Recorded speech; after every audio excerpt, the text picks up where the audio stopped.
Okay, we have talked about the causes of toxicity as it relates to the human body. What causes it? And we have also discussed the signs that your body needs to be detoxed. Now we want to discuss and give you some information as to how and what you should use to detox your body to actually detox. Let's understand this as we conclude this video series of 3. Please understand this. Overall, toxicity is going to come from a few things. It's going to come from stress, emotional stress. It's going to come from your diet. It's going to come from pharmaceutical drugs or some physical stress. That's where it's going to come from. If you address those issues, then you're going to see clear to remove or eradicate the toxicity from your life, from your body. Okay? Now, here are some foods and some elements that I would recommend to you to help detox your body.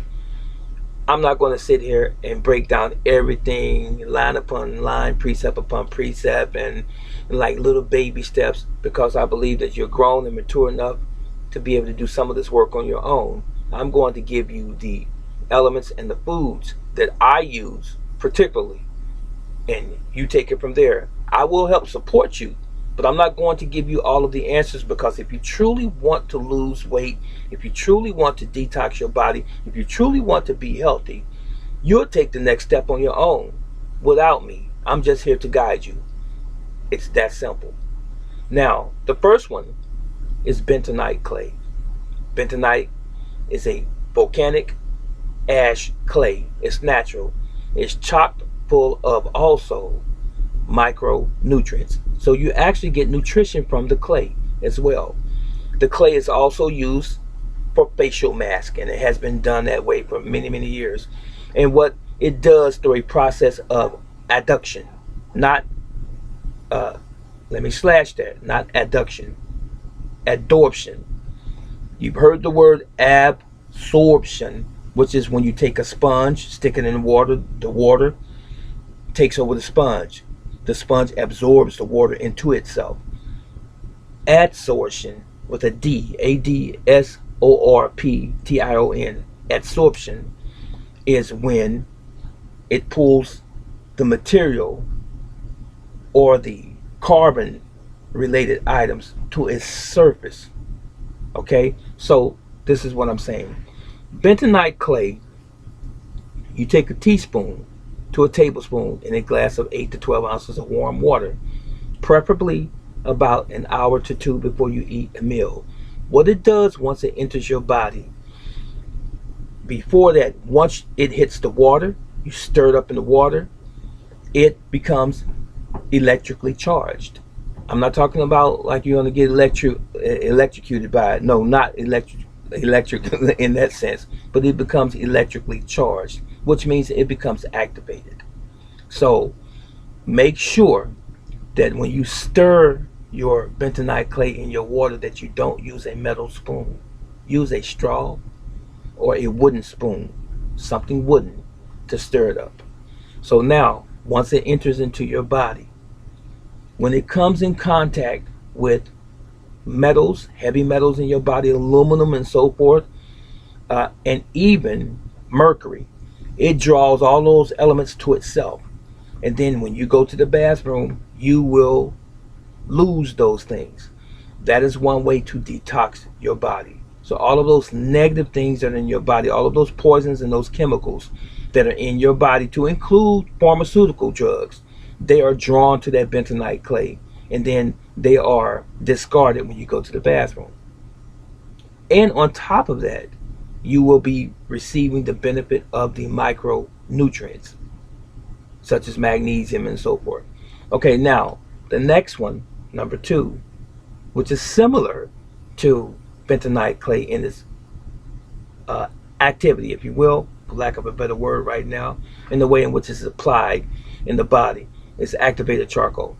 Activated charcoal in a powder teaspoon to a tablespoon, 8 to 12 ounces of warm water again. What it does is, through absorption again, it pulls heavy metals to itself, and also all of those poisons and toxic materials that's in your gut, in your body. It pulls it to itself, and it binds them. In other words, it pulls them all to its cellular wall on the outside, and you discard that as well when you go to the bathroom. Activated charcoal. Now, you must be mindful when you take the activated charcoal. Activated charcoal cannot differentiate between good and bad elements in your body. So make sure that when you take it, you don't take it on a regular basis, like 2 or 3 times a day, every day for the rest of your life, because it's going to pull the nutrition out of your body as well. In other words, it's going to pull your vitamins and your minerals out of your body as well over a period of time. So don't do that. Only do it through the process of detoxification.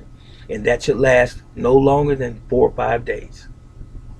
That's my recommendation to you. No more than 4 or 5 days using the activated charcoal. Now, someone asked me before, do you want to use activated charcoal and use a bentonite clay in conjunction with one another? You can use one for a week or 4 to 5 days, skip a couple weeks and then use another one, or skip a month and then use the other one.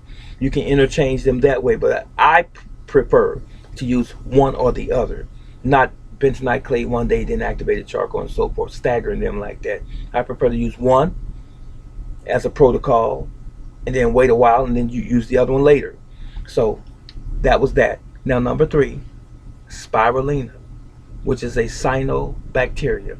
A lot of people have called this a algae, but it's actually not an algae. It is a cyanobacteria, very similar to algae. This is good for also binding heavy metals in the body. Plus, it's a superfood as well.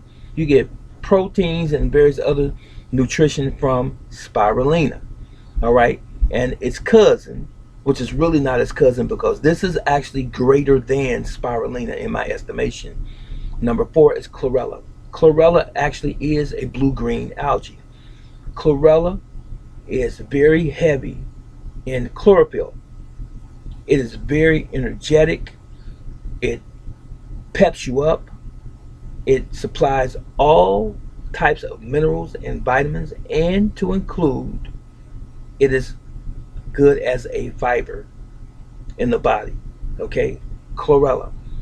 So your next one is going to be turmeric. Turmeric, some people pronounce it.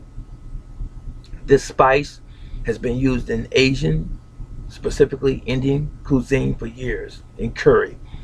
And this orangish looking spice will stain your dinnerware. It will stain your clothing, so you have to be mindful as it relates to that. But one of the greatest anti-inflammatory agents that I have experienced with arthritis is turmeric.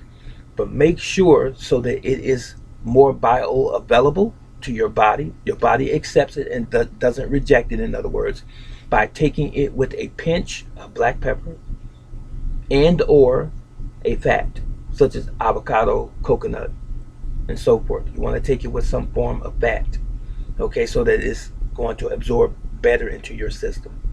That's turmeric. And don't forget again, anti-inflammatory, stay on board with turmeric. It is very good. I'm not saying it's going to eliminate your pain 100%, but it's going to minimize your pain in your joints. The next one, number 6, is cayenne pepper. Cayenne pepper is great. If you don't have any cayenne in your apothecary or in your home, shame on you. You need to have cayenne pepper because it is a blood purifier. It helps to move the blood. Now, what do we want our blood to do in our bodies? Supply oxygen throughout the entire body system, to the organs, the bones, the joints, the tissues, and on a cellular level. And you don't want your blood to be staggering or stagnated. You want your blood to be flowing. Cayenne pepper helps your blood to do that. Okay? Plus, it's also good for your heart. your cardiovascular system in general. The next one is garlic. Garlic is another one, a miracle herb. It is very good for breaking up colds, congestion in your chest and your sinuses and so forth. Garlic. It contains the ingredient allicin. That's the active ingredient in garlic. Understand this. Once you break a piece of garlic open or you cut it, it becomes activated right then, but not before. When you cut it, you look inside, you see this little green center. That's the allicin. So now, garlic will act as an antibacterial, antifungal agent in your body. It will help keep your blood clean as well. It is good for maintaining your health, just generally speaking. The next one is going to be ginger root. Ginger is good for stomach ailments. You're having stomach aches, pains, digestive issues. Ginger is good for that. But what else is ginger good for? Certain types of cancer, especially, I don't care what anyone tells you, potential and existing and early prostate cancer in men. Ginger will wipe out prostate cancer. It will. Now, when I get ready to stop this video, I want to qualify something, the statements that I've made. So let me get to the next one. Ashwagandha. Ashwagandha is good for circulation. It's good for male and female libido. It is good for helping to balance the body's hormonal processes. It is good for the thyroid. It is good for the adrenals. It is good for stress. It is good at relieving stress and anxiety. Ashwagandha is. Now, the next one, I'm almost done, is milk thistle. Milk thistle is good for helping the liver, your poison center. The liver does regenerate itself.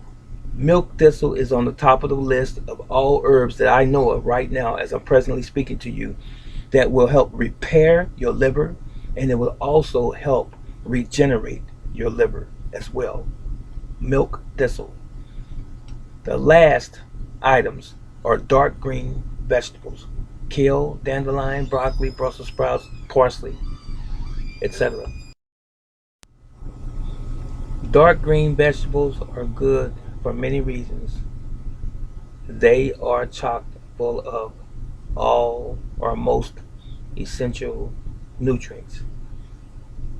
Variety is important. Don't just eat one particular vegetable. Every vegetable has its own specific benefit. Some of the things cross over and they're similar. In other words, there might be iron in one vegetable and iron in the next vegetable. Dark green vegetables are good for fiber. Helps keep your digestive system pushing to the point of elimination. Helps keep things moving, in other words, especially your cabbage, your cruciferous vegetables, and broccoli and Brussels sprouts and asparagus and so forth.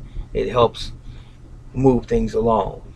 And also, it helps keep you in a state of being homeostatic, if you will, a state of homeostasis or balance. When you have the appropriate amount of, or the adequate amount of vegetables in your diet, you're going to keep your gut flora healthy. Your stomach, your digestive system is going to be very healthy. You're going to be able to fight off the bad bacteria and the bad viruses that are in your body and so forth, because you can only do that if you have a proper diet. This is the mistake that a lot of people make. We believe that we can eat anything that we want to. That's not what nature says. That's something that men decided that they wanted to do over a period of time throughout evolution. Evolution meaning the development of mankind's ideologies and his thoughts.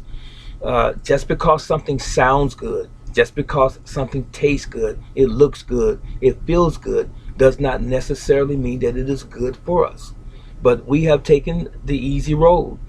We have succumbed to taste. You know, all of the things that are manufactured in the laboratories, the sugars and the colorful foods that they process and so forth. It looks good, it tastes good, it's sweet, it's sour, it's bitter, and so forth. We just buy into it, and we end up with health issues down the road, and even cancer. And we die, we leave here earlier than we were intended to leave here by our own hand. So we need to make sure that we start eating more natural, or as natural as we possibly can, within our control, of course, because there's some things that we don't control. If you're in the prison population, you can't control basically what you're being fed there. You are incarcerated, and you're going to get the diet that they give you. But when you're free and out here on your own, if you can build your own little garden with a small parcel or plot of land and grow your own vegetables and your fruit, do it. You're going to love yourself for it. You're going to love yourself for taking care of the body that God gave you. We only have one body.